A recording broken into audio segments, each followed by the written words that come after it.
Hi everyone. If your Thunder VPN keeps disconnecting again and again, this video may help. I also noticed that after the latest update, Thunder VPN can be harder to connect on some networks because it may need a more stable internet connection. Let's try one setting that can help. First, open Thunder VPN. Tap the three-line menu in the top left corner. Now open Settings. Here you'll see the Keep Connected option. If you have the premium version, turn this option on. It can help the VPN reconnect automatically and reduce frequent disconnections.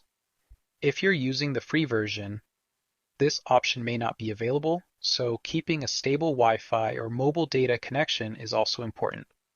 Now go back and reconnect to the VPN.